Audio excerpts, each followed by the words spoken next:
Une vague idée de ce qu'on trouve en couche en travaillant le ventre.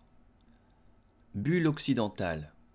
Monde virtuel mental créé par notre éducation très rigide mentalement.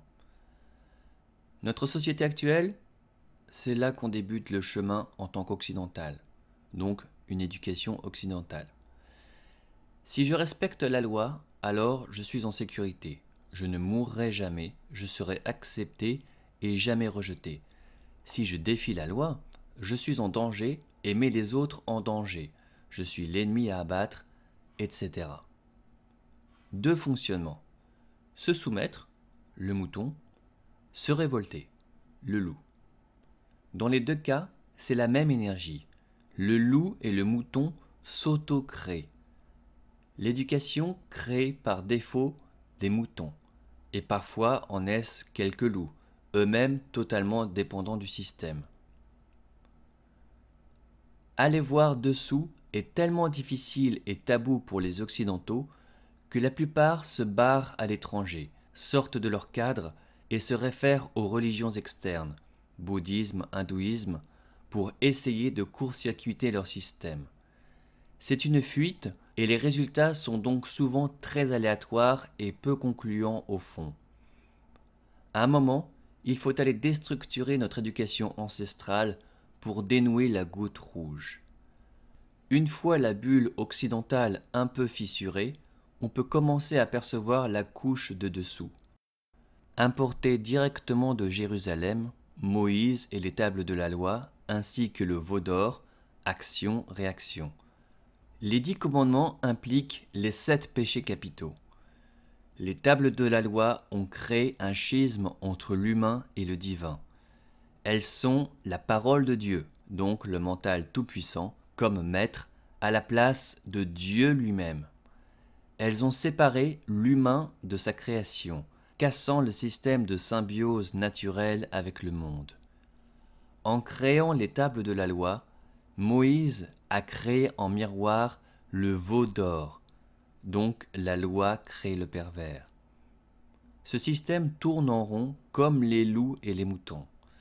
On alterne l'égrégore de l'enfer et celui du paradis, le péché et le comportement vertueux, etc.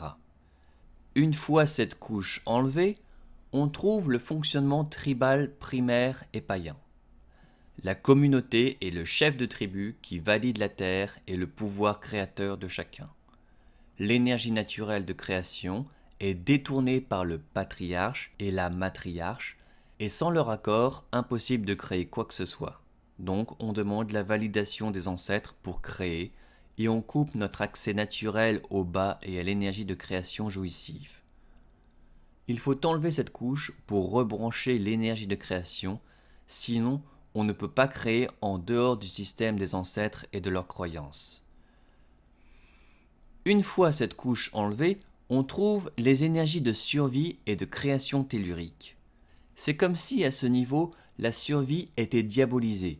Il faut enlever la peur sur toutes ces énergies et que la survie pure et dure accaparait toutes les énergies de création. Encore un long cheminement à ce niveau. Voilà juste un aperçu des différentes couches de structure qu'on trouve en bas. Savoir comment notre société s'est structurée peut être utile pour avancer. Une fois le mental remis à sa place, l'argent l'est aussi, un simple outil. Mais pour ça, il faut déconstituer les tables de la loi et les remettre dans leur rôle. Juste des limites inconscientes souples qui créent le fini et que chacun doit définir pour lui-même et que chacun peut moduler suivant ses besoins. Précision sur le système de l'argent. Le système de l'argent est directement issu des religions, impôts, banques, etc. C'est pour ça qu'on le perçoit en sanctifié tout-puissant ou en maudit et maléfique. C'est très religieux en fait.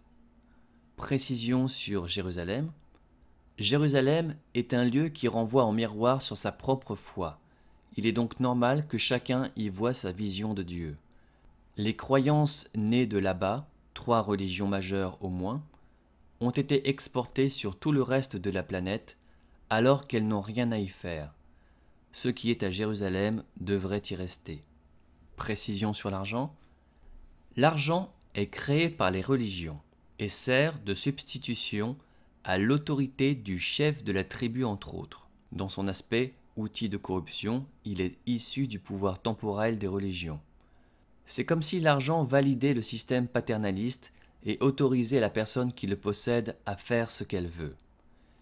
Il y a un lien très fort entre religion et argent dans l'inconscient familial, et on alterne entre la soumission et le refoulement généralement. Le remettre à sa juste place d'outil implique d'avoir remis son mental à sa place, c'est totalement lié.